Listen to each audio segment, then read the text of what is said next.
All right, welcome back to the Full Court Press. It is Jason Walker, but we have old host of the show, Ajay Salveson. Did you just call me Man? I mean, I've been called Deflator, Sanjay. Oh my gosh. I called Eric Salveson once. That's a compliment to Eric, and he should take that happily. But we do have another guest on today's show, and we kind of ended up following each other on Twitter a few months back. But then when Danny Sprinkle was kind of on the radar of maybe being hired at Utah State, I knew if it ended up happening that I'd have to get this particular guest on.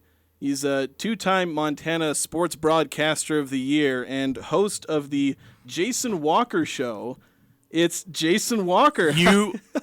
Ego in there. Sorry, go. How you doing? Can you hear us, Jason? I can. How are you guys? We're doing pretty good. Yeah, like I said, I knew I absolutely had to have you on. Brothers of the common name there. But I guess just first question here, just tell us a little bit about, I guess you can tell us about yourself, but also just, about Danny Sprinkle and kind of what he's meant for Montana State, in the 4 years he was there, and even when he played at Montana State back in the day. Well, what's great is, and I've known Danny since his freshman year at MSU. I was doing PA announcing for the Bobcats from 96 to 2013. So I got to see his entire career as a player and gotten to know him and his family. He is an unbelievable person, and this is a home run hire, in my opinion, for Utah State. I saw him about a month ago down in Bozeman for a high school basketball tournament. I said, hey, give me the exclusive when you go to Cal, because I said, he's going Pac-12 and California connections. That didn't work out. And then as soon as Utah State opened up, I said, that's where he's headed. And lo and behold, here we go on a Friday afternoon talking about Danny Sprinkle heading to the Aggies. So I got to ask, because as Aggie people, we've been through this for like twice in the last 4 years, give or take 5 years. What does your guys' future look like in a head coaching search? What are names that you're hearing pop up over there for Montana State? Leon Costello, the athletics director, said a national search began immediately. I think every school says that. It's really interesting because, Danny's a hometown boy coming home to salvage the program, and I don't know who's going to step into that role. I mean, he's got some good assistants, but are they ready for a head coaching job yet? Danny paid his dues for a long time in both in the Big West there, and you could throw a ton of names out, but this is a coveted job, much like Utah State. But MSU making the tournament the last 2 years, conference champions the last 2 years, this is a very coveted job, like I said, and it'll be interesting to see the kind of hires they get. They're not going, some first-timer, I don't think. And they just got a big transfer kid from, Washington, Gatorade Player of the Year a couple years ago. Dude's 6'10" and ripped, and I'm sure Danny, maybe he ends up at Utah State now. I don't know. Yeah, I guess that's the question is, it feels like bad form, but obviously Utah State fans immediately taking a look at the Montana State roster.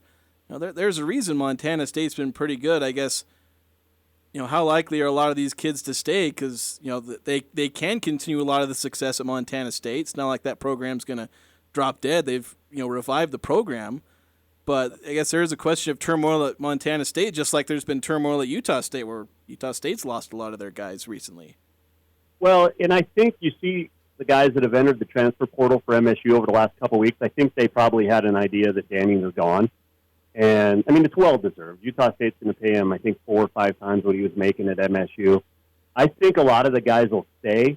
It'll be interesting to see what he does with, his recruiting. And he's got huge connections in England now. 3 guys on the roster were from Great Britain this last year. Raekwon Battle, does he stay? Or does he go somewhere else? Or does he follow coach? There's a lot of questions surrounding MSU. I think they're all positive, though. Like you said, he rejuvenated that program from the depth. They hadn't beaten the Grizz in forever, or the big rivalry up here at the University of Montana, and he got the wins. He won the conference and the conference tournament, and it's on the right track. And like I said, guys, he's going to – this is a coveted job at MSU now, and I think you're going to get some big names. Tell me about his 4 years there at Montana State. What are some of the positives that you saw that he can take and bring over to Logan? Well, I think it's going to be a little different in the aspect of that he was coming home to Bozeman 4 years ago. And, the savior, the golden boy coming home. The guy is a great recruiter. He didn't get the MSU job based off of just being a hometown boy. He paid his dues, like I said, down in California at Northridge and Fullerton for 20 years. And the guy can recruit. So I think Utah State fans can expect great student athletes, and he's all about getting the student body back into, I don't know what the attendance has been like for students, but at MSU it exploded once Danny took the job. He's going to be on campus immediately talking to, the heads of the sororities, the heads of I don't know if you even have any, but he's going to make that community his and bring those students and, in turn, the fans all the way back to the arena. So you tell us a little bit about his style, because Ryan Oda, when he was here, lots of offense. The Aggies averaged around 80 points, which isn't typical of what's been Utah State basketball. It's Stu Morrill, who is a grinded-out guy, Craig Smith, who maybe slightly higher scoring, but still a defensive emphasis. But we just had, a lot of offense. Like, what can we expect from Danny Sprinkle in terms of style that this team might play? They're going to get up and go, when the moment is right. And you saw that against Kansas State in that NCAA tournament. I mean, this is a team that they can shoot. He's going to look for shooters. You're going to so expect that. Got to have a couple big men, as we all know. And he's going to get that in there over the next couple of years. He likes to get it up and down. I mean, the point of the game is to score more than the other team, but, a lot of coaches, and Danny's part of this belief too, that defense starts offense at times, and you're going to see a really good defensive team moving forward. Again, we have Jason Walker joining us here from Montana State, radio voice, and has his own show as well, the Jason Walker Show. Awesome title, love it. Jason, tell us about the reason you talked about going to Cal. What would have attracted Danny Sprinkle to come to Utah State, in your opinion, gospel according to Jason Walker? I actually, I said this on my show yesterday. I don't want him to leave. I want him to stay for his life, but he's one of the top 10 coaches, hot commodities right now in the nation. There's been a ton of articles written about him. He might be, as my wife said, the best-looking coach in all of NCAA. My wife's got a big crush on Danny Sprinkle, so I can't let her off the hook there. He keeps that beard trimmed. He's jacked. He's ripped. He just looks great on the sideline. But, the money is a big deal, and I know Danny's not all about it, but, in this day and age, you got to set yourself up. And Utah State can pay more than Montana State, unfortunately, as a Bobcat fan. But it's well-deserved for Danny Sprinkle. There's no question about that. So I guess should Utah State fans be concerned that in another 2 or 3 years they might be looking for a new head coach? I don't think so. Maybe 4 or 5. But Danny's going to set up roots there. He's going to, and I know you guys had success, or Utah State had success this past season, but he's going to strive to get better and make it better than it is now. And that's what you're going to expect. And, if the Pac-12 comes calling or the Big 12 comes calling, he's definitely going to look. And, a lot of these guys at this point, a guy like Danny Sprinkle doesn't apply for jobs. They're searched out because he's that good. And people recognize what he does, not only on the court, but off the court as well. Student athletes graduate. And I think that's a big thing that we forget in today's age with NIL deals and transfer portals and all that. The focus is still on making sure you get your degree and set yourself up for life, because basketball is only going to take you so far. Danny knew that when he was a player, and he knows it as a coach now too. Jason, I know it takes time to build a program, and as you talked about, he's a homegrown guy, goes to Montana. I mean, it's 4 years, but those 2 back-to-back years of NCAA tournament appearances, what did you see turn the tide towards Montana State? What was it that Danny Sprinkle was doing to help elevate Montana State to a different level, to where it is now an attractive position for whoever wants to be a head coach there? Well, it all starts, like I said, for him, it's recruiting and getting the fan base behind the team.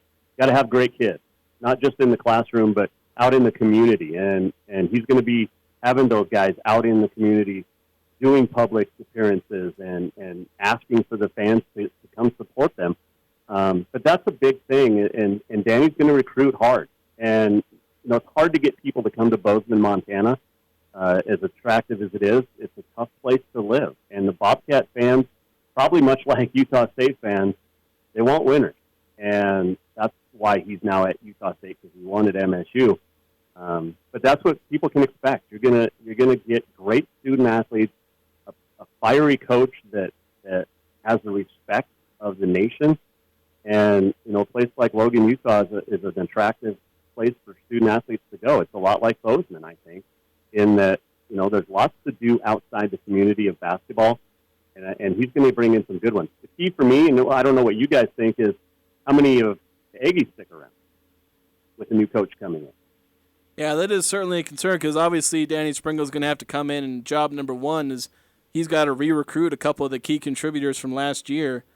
One thing I do want to ask you about is, obviously, Danny Sprinkle was one of the coaches I thought should be, one of the number one candidates, and I thought he was the best candidate. But there's still some concerns, can you move up from the Big Sky and have that same success of the Mountain West? I don't think it'll be much of a problem, but it is a concern in some people's minds. Just, I guess, explain, how confident you are that Danny Sprinkle will be just as successful in the Mountain West as he was able to be at the Big Sky. I think he'll be just as successful, if not more, because you look what he did. He turned around an entire program, but he's had 20 years experience as an assistant, in California. He loves recruiting, and I go back to that a lot, but it's true. I mean, he knows how to recruit, and that's why he moved up the ladder so quickly as an assistant in the Big West with Northridge. Is it called the Big West anymore? I don't even know. I think it's still the Big West. There's so many conferences now in California, but he is, like you said, and I read your article. I thought it was a great article, and that's kind of when I knew, yeah, Danny's gone for sure. And Utah State made a great hire, but it's an attractive position for him, and he's got that proven track record as an assistant, and now he's got a proven track record as a head coach. The first 2 years, the record wasn't there, but the excitement level was. And then the last 3 years or 2 years, winning the conference title, playing for the conference tournament title the last three, winning the last two. You see it in person, you see it on television. I don't think fans should have any reason to worry that Danny Sprinkle can't win in Logan. He's going to win in Logan. And he almost won his first regular season game down there, if you remember. Yeah, I do remember. That was one of the first games I was covering for Utah State, and yeah, the record may not have been there that first year. I think it went 16-15, but yeah, they about walked into the Spectrum and beat a 17th ranked Aggies team. So he started off almost with a huge. Was that bank. the guy? Was it Fry that put up like 37 points on us? Yeah. Yeah, Harold Frey. Yep. And then the lights went out twice, didn't it? Because Alfonso Anderson was shooting free throws. Oh yeah, that's true. We were up by like 4, Yep. and Craig Smith nearly lost his mind on the facilities people because of it. But that guy could not miss. That was unreal, the show he put on here in the Spectrum. Yeah. Well, Harold, the show Arsenault was pretty good at Weber, and Harold Frey was beloved.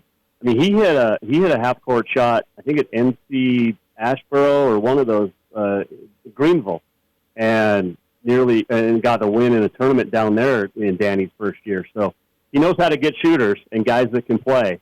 And you're going to see a good mix of players and talent and a lot of fun. And like I said earlier, he's going to hit the community. You'll feel his energy when they introduce him at the press conference down the road. He has a passion for basketball. And it started when he was a little kid here in Helena, Montana. And it transfers up to now his second head coaching position. And you're going to see it and just hear what he says in that press conference. He means it. It's not a typical coach speak. Danny talks real, and he'll tell you exactly how it is and what's going to change. I'll be looking forward. I know we were talking about how coach speak plays into these early statements, but I'll look forward to hearing him in the press conference. And thank you so much, Jason, for coming on. Obviously, I knew I wanted to have you on just because got to have the Jason Walkers come together. And it's weird because our Twitter handles are only separated by an underscore. I know. I realized that because I don't think I saw your actually read your Twitter handle when you first followed me, and like I was looking up, it's like, oh wait a minute, it's like almost exactly the same. Great. But I was telling my wife about you last night, and then all of a sudden here you are reaching out. So Easy. Appreciate the Wife time, might guys. get a crush on Jason too. He's single over here. Yeah. Easy. Might be the wrong Jason Walker. I'm just saying. Just saying. I'm not nearly as attractive as Danny Sprinkle though. No, neither am I. That's why I'm surprised she's still here with me. So, and she grew up at the rival school here in Helena, so she's not. She had a huge crush on Danny. Oh boy! But who didn't? I remember when he was a player. There was a radio station. I know we're running on time, but there was a radio station in Bozeman that redid an old pop song from the '60s, Johnny Angel, and they redid it as Danny Sprinkle. And oh my gosh, the ladies went nuts. Oh my gosh! Oh yeah, genius. yeah. Danny Sprinkle. Oh how I love you. Yeah. Oh, it was great. If you get a chance, we gotta find Jason, that. if you get a chance at the press conference, ask him about his Danny Sprinkle song he had when he was a player. I'm definitely gonna do I'll that. give you $5 if you ask, Jason. I'm gonna write that down. You gotta write that down. He'll know exactly where you got it. Great family, great guy. Loved this kid since he was in high school, and you guys got a great one. It's a home run hire, like I said, at the top, and man, jealous that he's left Bozeman, but it's well deserved. All right, well, thank you so much for coming on. Really enjoyed this, and hopefully we'll be able to cross paths again if Utah State and any of the Montana schools cross paths. But Jason Walker, everyone, not me, but the actual better sports broadcaster, Jason Walker. Hey, thanks, Jason. Appreciate you. Thanks, guys. All right, have a good one.